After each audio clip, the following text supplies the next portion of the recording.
Bismillahirrahmanirrahim.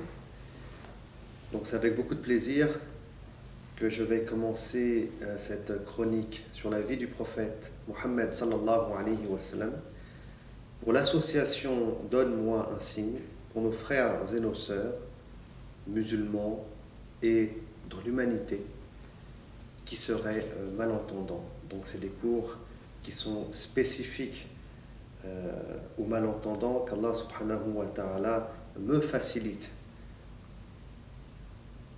mon travail pour vous faire parvenir ce message et pour vous faire parvenir de la meilleure des manières une image vraie, réelle de la personne de Muhammad sallallahu alayhi wa sallam qui est le dernier messager envoyé par Dieu, Allah subhanahu wa ta'ala. Le prophète sallallahu alayhi wa sallam est né le 9 du mois de Rabi' al-Awwal. Selon ce qui a été dit après une recherche méticuleuse par Mahmoud Pasha al-Falaki. Mahmoud Pasha al-Falaki, un grand astronome égyptien qui a fait un travail de recherche très profond et qui a été reconnu par le monde musulman. Le 9 du mois de Rabi' al-Awwal, et le prophète sallallahu alayhi wa sallam est né à la Mecque, dans la maison de son oncle, Abu Talib.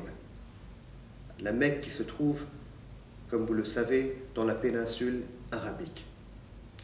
Le prophète sallallahu alayhi wa sallam, lorsqu'il est né, il est orphelin. Son père est décédé presque 2 mois avant sa naissance. Son père s'appelle Abdallah. Sa mère s'appelle Amina. À sa naissance, c'est son grand-père qui va le prendre en charge financièrement. Son grand-père qui se nomme Abd al-Muttalib. Abd al-Muttalib. Pour commencer cette chronique, j'aimerais m'arrêter sur 2 très belles histoires directement liées à la personne du grand-père du prophète sallallahu alayhi wa sallam. La première histoire, c'est la redécouverte ou la découverte de l'eau du Zamzam. Cette eau bénie que l'on peut boire aujourd'hui encore à l'heure où je vous parle. L'eau du Zamzam a disparu à travers l'histoire. Ce sont les Jurhumites. Les Jurhumites, une tribu bédouine qui était présente et qui était rentrée en conflit avec une autre tribu. Je ne rentrerai pas ici malheureusement dans les détails. Ils étaient rentrés en conflit et ce conflit a eu lieu à la Mecque. Et les Jurhumites, avant de partir, ont pris le soin de cacher la source d'eau de Zamzam. Parce que sans eau à la Mecque, et à l'époque ce n'est même pas une cité, il y a seulement des tentes qui étaient posées. Mais on est dans le désert, dans le plus profond du désert. Donc sans eau, il ne peut y avoir de vie. Donc la nouvelle tribu qui a habité la région n'avait plus recours à cette source d'eau du Zamzam. L'histoire de cette eau, on la connaît, il faut remonter à l'époque d'Abraham, qui va laisser son épouse et son enfant, Ismaïl, dans le désert. La maman d'Ismaïl va chercher de l'eau, il n'y a rien, il n'y a que du sable. Elle monte sur le mont Safa, puis sur le mont Marwa, elle ne voit pas d'eau, et on a l'ange qui va arriver, l'ange Gabriel, qui va frapper sur le sol, et on a une source d'eau qui va sortir, donc l'eau du Zamzam. Ismaïl, qui est encore qu'un bébé, va pouvoir boire de cette eau. Donc ça, c'est le début, ou plutôt l'apparition de cette eau bénie. Donc sur le long terme, pour revenir sur ce que je disais, les Jurhumites rentrent en conflit avec une nouvelle tribu, qui se nomme les Bani Khuza'a. Ils quittent la Mecque en cachant l'eau du Zamzam. Donc cette eau elle va rester cachée des siècles durant. Et c'est Abd al-Muttalib qui va faire un rêve, le grand-père du prophète sallallahu alayhi wa sallam. Et dans ce rêve, Allah subhanahu wa ta'ala va lui montrer exactement le lieu où se trouve la source d'eau. Dans ce rêve, il voit une fourmilière. Sur ce lieu, il voit aussi des corbeaux qui sont en train de frapper avec le bec à même le sol. Et le lendemain matin, Abd al-Muttalib se réveille et comme quelqu'un qui serait possédé, il se dirige près de la Kaaba, il commence à creuser, puis à l'époque, il n'a qu'un seul enfant. Il commence à creuser, il creuse, mais les habitants de la Mecque ne tolèrent pas ça, parce que c'est un lieu sacré, c'est un lieu où les idolâtres immolaient des bêtes, sacrifiaient des bêtes pour leur divinité. Donc ils ne vont pas supporter ça. Mais Abd al-Muttalib continue à creuser. Il continue à creuser et il est protégé par un seul de ses enfants. Et il fait un souhait, c'est très important. Il dit, si Dieu me donne 10 fils, j'en sacrifierai un pour lui. Parce qu'il a besoin. En fait, s'il dit ça, ça veut dire que s'il avait 10 fils, il aurait été bien protégé contre l'hostilité de ses compatriotes. Mais malgré ça, Allah subhanahu wa ta'ala va le protéger, il va faire ce trou et l'eau du Zamzam va apparaître de nouveau et ensuite elle ne disparaîtra pas. Walhamdulillah. Mais ce n'est pas terminé, les années vont passer et Abd al-Muttalib va avoir 10 fils, va avoir donc 10 enfants et c'est quelqu'un de très pieux qui a une foi. Alors ensuite les historiens, les savants musulmans ont divergé. Est-ce qu'Abd al-Muttalib était musulman? Est-ce qu'il était croyant? Est-ce qu'il avait la foi en un Dieu unique ou pas? Laissons ce débat chez les spécialistes, en sachant qu'on a un très grand savant de l'islam qui s'appelle As-Suyuti, l'imam As-Suyuti, qui dit que Abd al-Muttalib serait mort non pas en tant qu'idolâtre, mais en tant qu'individu qui croirait en un Dieu unique. Mais le débat est long et pour cela, il faudrait rentrer dans des détails qu'on ne peut pas, bien entendu, aborder ici. Mais Abd al-Muttalib est quelqu'un de religieux, quelque part. Non, c'est quelqu'un de même très religieux. Donc, quand il va avoir 10 fils, il va vouloir en sacrifier un, il va tirer à la courte paille et ça va tomber sur le nom de Abdallah, le père du prophète sallallahu alayhi wa sallam. Donc il n'est pas encore né, le messager de Dieu, à cette époque-là. Et donc il part pour le sacrifier, pour Dieu ou pour les dieux, selon la vie. Et on a la maman de Abdallah qui intervient, avec toute sa tribu. Parce qu'à l'époque, ce n'est pas un système familial occidental français qui existe, mais c'est un système tribal, ça fonctionne par tribu. On a un chef de tribu, c'est lui qui donne les ordres, tout le monde le suit, qu'on soit d'accord avec le chef ou pas, les choses fonctionnent ainsi. D'ailleurs, le messager de Dieu, sallallahu alayhi wa sallam, si on ouvre une belle parenthèse ici, lorsqu'il appellera à l'islam, le chef de tribu de la tribu du messager de Dieu sallallahu alayhi wa sallam va suivre, même s'il n'est pas musulman. Et par conséquent, toute la tribu suivra. Et c'est important ici de rappeler que par conséquent, durant toute la vie du messager de Dieu sallallahu alayhi wa sallam, sa tribu va le soutenir. Ou son clan, pour être plus précis, va le soutenir. Que les gens soient musulmans ou pas musulmans, la religion n'a pas sa place ici. C'est l'esprit tribal qui va prévaloir. Et c'est pour ça que l'oncle, dont on parlera plus tard, du messager de Dieu qui va le prendre en charge après le décès du grand-père, détail qu'on abordera au moment venu, va constamment soutenir le messager de Dieu sans embrasser malheureusement l'islam. Pour revenir à Abd al-Muttalib, il veut sacrifier un de ses fils, la maman d'Abdallah va intervenir, toute sa tribu intervient, donc là on est vraiment tout proche d'un conflit tribal. Mais Abd al-Muttalib finalement va utiliser la voie de la sagesse. Il entend parler d'une femme juive qui a une grande connaissance dans la sorcellerie, une femme sage qui habite à au moins 800 km dans le nord, dans une ville qui s'appelle Khaybar.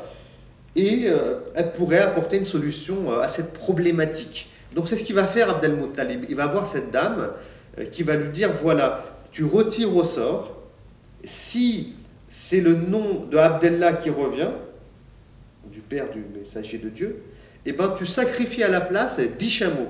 Ensuite, tu retires au sort. Si ça retombe sur Abdallah, et ben tu sacrifies 10 chameaux supplémentaires.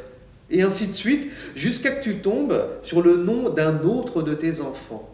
Et ça sera un signe qui voudra dire que Dieu, ou les dieux, a agréé que tu égorges et sacrifies autant de chameaux à la place de Abdallah. Alors c'est ce qu'il va faire.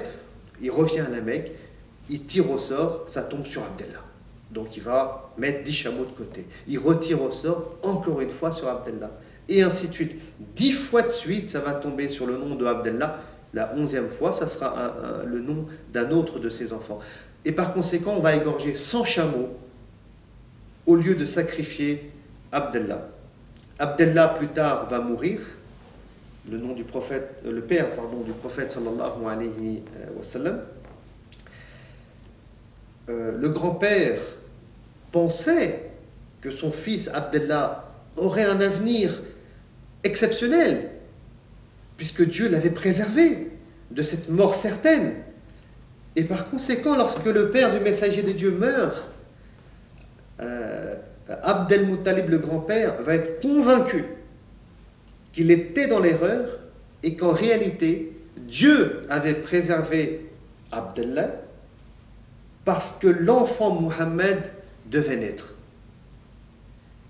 Et il va d'ailleurs souligner cela par la suite en rappelant, parce que le grand-père du messager de Dieu mettait un drap devant la Kaaba et ses enfants n'osaient pas mettre leurs pieds dessus ou s'installer sur ce drap-là. Et quand Muhammad sallallahu alayhi wa sallam marchait dessus, eh ben, il y avait ses oncles qui lui tiraient un peu les oreilles en lui disant « Mais tu n'as pas à marcher sur ce drap, c'est irrespectueux envers Abd al-Muttalib qui est notre chef. » Mais Abd al-Muttalib disait « Non, non, non, laissez cet enfant marcher, car je jure par Dieu qu'il aura un avenir exceptionnel. » Donc on voit bien déjà, on sent déjà, avant la naissance du messager de Dieu, que ce jeune garçon sera un être extraordinaire. Deuxième histoire, l'histoire de l'éléphant.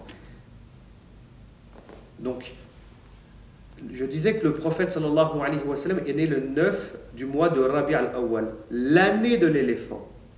L'année de l'éléphant. C'est ainsi que les historiens musulmans parlent. Qu'est-ce que ça signifie l'année de l'éléphant? De quel éléphant on parle? Il s'agit d'une armée qui est partie du sud de la péninsule arabique, l'armée d'Abra.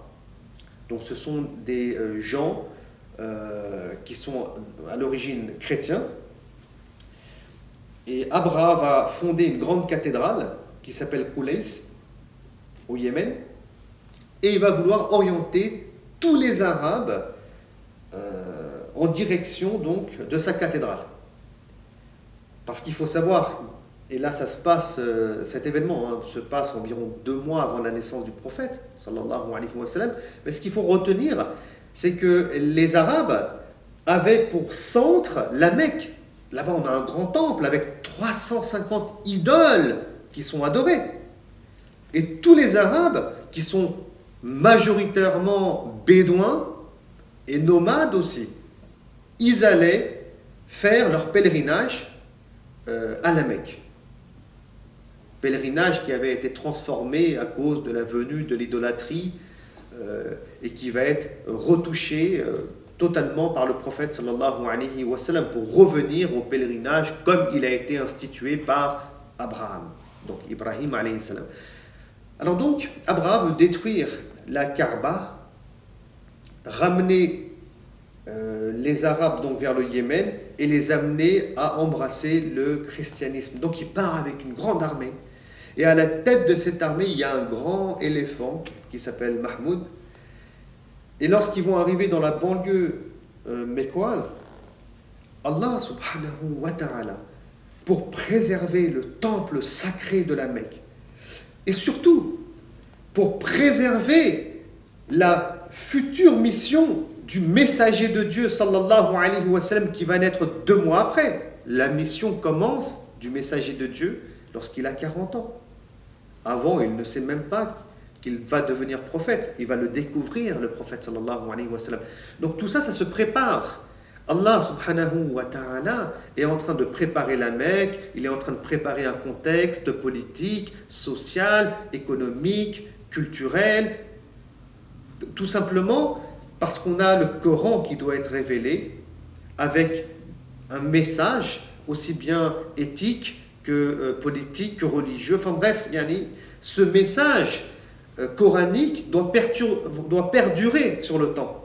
C'est un message qu'on ne peut pas falsifier ni toucher et qui doit rester jusqu'à la fin des temps.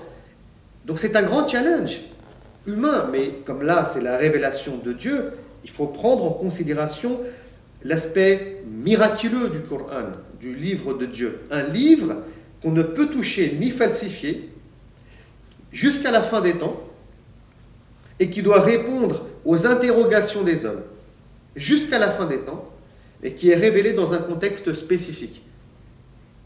Donc là, il y a quelque chose d'important qu'on doit bien comprendre, c'est que Allah subhanahu wa ta'ala, depuis l'époque d'Abraham et même bien avant, Abraham, c'est plus de 2000 ans avant la naissance du messager de Dieu, il prépare la venue du prophète sallallahu alayhi wa sallam. Alors du coup, comment Abraham pouvait réussir sa mission? C'était impossible. Il ne pouvait détruire le temple de Dieu puisque le messager de Dieu devait naître ici et la Kaaba devait être vénérée par les hommes. Donc il vient avec son armée, avec cet éléphant pour détruire la Kaaba et Allah subhanahu wa ta'ala va envoyer des oiseaux. Dieu en parle dans le Saint-Coran, dans la sourate l'éléphant, al-fil. Des oiseaux vont venir du côté de la mer, très sûrement de la mer Rouge. Des oiseaux de couleur métallique, vert, un peu noir, comme l'expliquent les exégètes musulmans, et surtout nos compagnons, les compagnons du prophète, sallallahu alayhi wa sallam, qui ont vu la scène, qui l'ont décrite, comme Aïcha, radiallahu anha, qui n'était pas certes présente, mais qui a vécu à cette même époque, puisqu'elle sera une des épouses du prophète sallallahu alayhi wa sallam. Donc on a des descriptions des oiseaux comme des hirondelles, comme des tourtereaux qui vont traverser la mer et ils ont des pierres dans leurs pattes, des pierres ayant la taille de pois chiches. Et ces pierres vont être jetées sur les soldats d'Abraham et ils vont être décimés. Certains meurent sur place, d'autres vont mourir sur le chemin du retour. Détruit, une armée détruite par Allah subhanahu wa ta'ala. C'est un événement tellement important que ça va marquer l'histoire des Arabes et c'est pour ça que l'année de naissance du messager de Dieu sallallahu alayhi wa sallam est appelée l'année de l'éléphant. Deux leçons ici à tirer. Tout d'abord, quelle que soit la condition dans laquelle se trouve le musulman, quand il est opprimé par d'autres, par un peuple ou par d'autres individus, et même le non-musulman lorsqu'il est opprimé, puisque le prophète sallallahu alayhi wa sallam nous rappelle que al-mazloum, c'est-à-dire celui qui subit l'injustice, sans dire s'il est musulman ou pas, eh ben, son invocation, elle est écoutée par Dieu. Dieu, il est avec celui qui est opprimé. Donc ici, on a un bel exemple. Des gens qui veulent détruire gratuitement, des gens qui sont venus opprimer un peuple, eh ben, ils doivent revenir à Dieu et il faut qu'ils sachent qu'Allah subhanahu wa ta'ala peut les soutenir, peut les aider et peut montrer sa toute-puissance par des phénomènes qu'on pourrait dire miraculeux, sans rentrer dans les multiples détails. Deuxième chose, la prochaine personne qui viendra à la Mecque avec une armée, ça sera le prophète Mohammed sallallahu alayhi wa sallam. Environ 60 ans après. Non, environ 60 ans après. C'est la même chose, la même image. Une armée qui vient de l'extérieur, avec un chef, mais cette fois-ci pas d'oiseau. L'armée n'est pas décimée. Pourquoi? Parce que le prophète sallallahu alayhi wa sallam, il va libérer la Mecque 60 ans après, de manière pacifique. Il n'est pas là pour détruire la Kaaba, mais au contraire pour honorer la Kaaba. Le prophète sallallahu alayhi wa sallam, lorsqu'il vient, il n'est pas là pour humilier les gens. Parce que le musulman ne peut humilier son prochain, mais il est là pour accepter le repentir des autres. Le prophète sallallahu alayhi wa sallam, il vient avec toute sa tolérance et avec une vérité absolue.